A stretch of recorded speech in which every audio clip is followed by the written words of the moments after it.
Profecía significa porvenir o lo que está en el futuro. Y muchas veces la gente entiende que cuando en la Biblia puede leer en Daniel o Apocalipsis la profecía, entiende que es que Dios va a hacer esto, es que Dios va a destruir las naciones, Dios va a arrasar con tales pueblos o tales países. Y yo quisiera marcarte una perspectiva diferente. La profecía en realidad es la visión de Dios de cómo puede Él ver el futuro, no como nosotros lo vemos, pasado, presente y futuro, sino Dios lo ve el futuro hacia atrás, hacia adelante. Para Él no hay tiempo, y en ese tiempo nos relata lo que mira o lo que el hombre o lo que las naciones hacen. Te voy a ir relatando algunas profecías para que podamos entender que es como leer el periódico, es como ver los acontecimientos. Algunos acontecimientos, claro, ya son historia, pero otros acontecimientos aún están por venir. Por eso se llama profecía. En Daniel, en el capítulo 2, hay un sueño de un rey llamado Nabucodonosor, que nadie puede interpretar, excepto cuando se presenta el profeta Daniel, el cual interpreta el sueño del gigante o la estatua gigantesca, que tiene una cabeza de oro, un pecho de plata, o un vientre y muslo de bronce, y los pies, los dos pies de hierro, y al final un barro que no se mezcla, pero que está así, lo ve el sueño de Nabucodonosor, el hierro con el barro al final. ¿Qué relata esto? Relata las naciones, y de hecho se cumplió al pie de la letra, o sea, de una manera extraordinaria, como la cabeza de oro le dice Daniel: eres tú, Nabucodonosor, el rey de Babilonia, porque tu imperio es un imperio grande, es un imperio fabuloso, es un imperio que va a tener renombre, y de hecho la gente hasta hoy estudia el imperio de Babilonia o el imperio babilónico como uno de los imperios más grandes de la tierra. Y después viene el pecho de plata, que significa medo-persa, así como tenemos brazos, significan dos imperios, los medos y los persas, que se convirtieron en un imperio grande después del imperio babilónico. Para no ahondar mucho, voy a avanzar un poquito rápido. Después viene el vientre y los muslos de bronce, que significa el imperio que vendría en tercer lugar, que es el imperio griego. El imperio griego es un imperio que trascendió muchísimo en ese tiempo, pero que viene en ese orden: Babilonia, Medo-Persia y después Grecia. Después de Grecia dice que los dos pies significan Roma. ¿Y por qué dos pies? Porque Roma, si conoces historia, se dividió en imperio de Oriente y imperio de Occidente. Eso también dividió a lo que se llama el cisma de la religión, que es la religión griega, la religión ortodoxa y la religión católica romana, que también se divide en la iglesia de Oriente y la iglesia de Occidente. Al final termina con pies de hierro con barro, porque esto es o significa la democracia.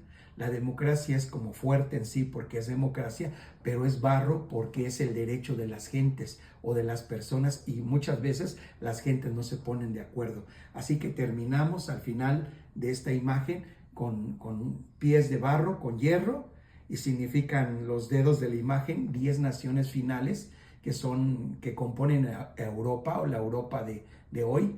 Y bueno, esas 10 naciones se relatan en otra parte de Daniel, que también es muy interesante. En Daniel más adelante están 4 bestias, el sueño de 4 bestias, también como una profecía.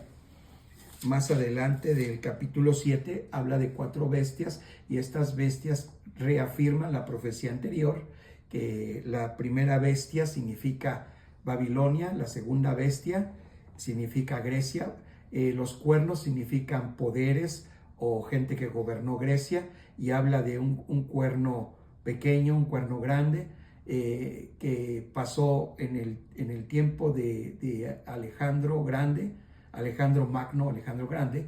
Pasa que se divide en cuatro partes el imperio griego, que es los 4 generales que habían sobrevivido a la muerte de Alejandro el Grande. Entonces, todo en la historia, si lo quieres leer en Daniel capítulo 7, te relata perfectamente cómo vino primero Babilonia, luego un imperio de menor calidad, como lo veíamos hace rato, pero que está tipificado en una bestia que exactamente la bestia muchas veces es como cuando las naciones ponen una bandera y ponen una bestia que los representa.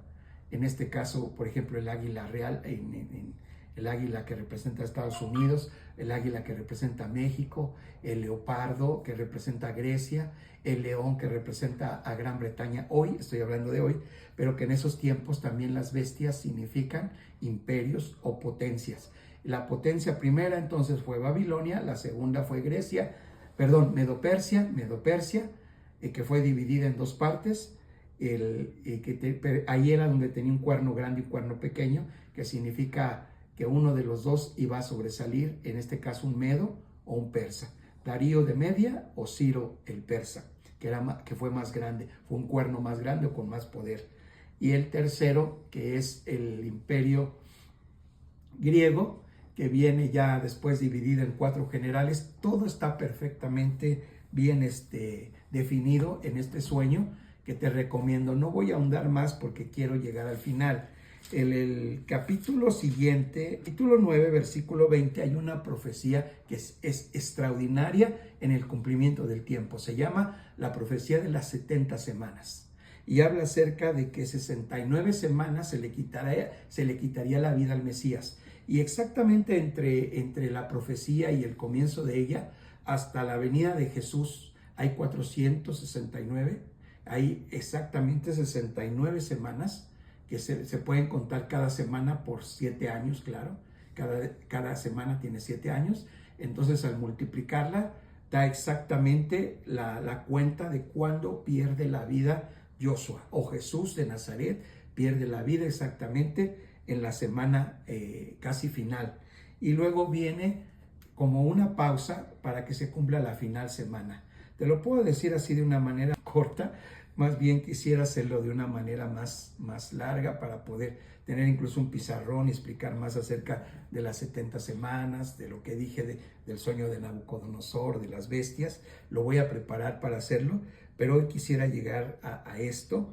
Mira, las 70 semanas son exactas en su cumplimiento y estamos viviendo la semana de la gracia que no se cuenta, y viene después la semana final, que es la semana 70, que son 7 años de tribulación, cual nunca ha habido en la tierra. Eso lo voy a explicar más adelante, pero lo que quiero llegar es esto. En Mateo 24, en el Nuevo Testamento, habla de guerras, rumores de guerras, hambres, pestes, terremotos y muchas situaciones.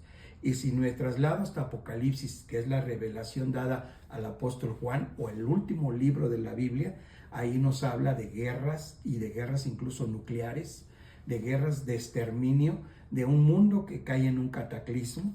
Y bueno, quiero llegar a esto. Cuando tú oyes todas esas tragedias, todas estas situaciones, a veces simplemente piensas que ese es el deseo del corazón de Dios, y no es así.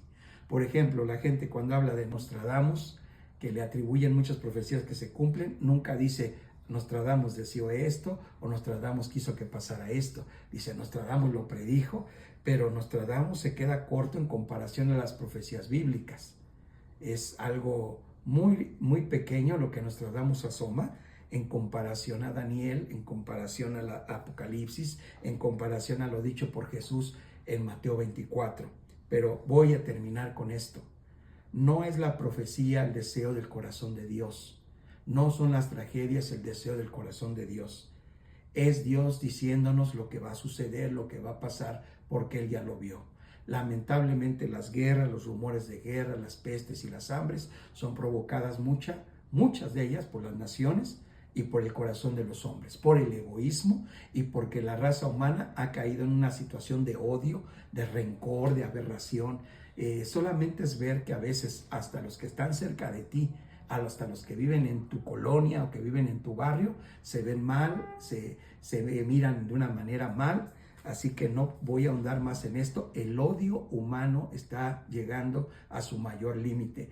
La guerra y el odio de las naciones es causa del odio del corazón del hombre, y no es causa de que Dios así lo escribió. Dios relató la profecía como un periódico, como una historia, para que tú sepas lo que sucederá y para que tú estés prevenido y para que tú pongas tus ojos en aquel que en la cruz del Calvario consumó todo para que tú y yo podamos ser salvados, incluso de toda esta situación que está pasando, y podamos ser llevados con Él. Dios te bendiga, la paz de Dios, Jesucristo contigo.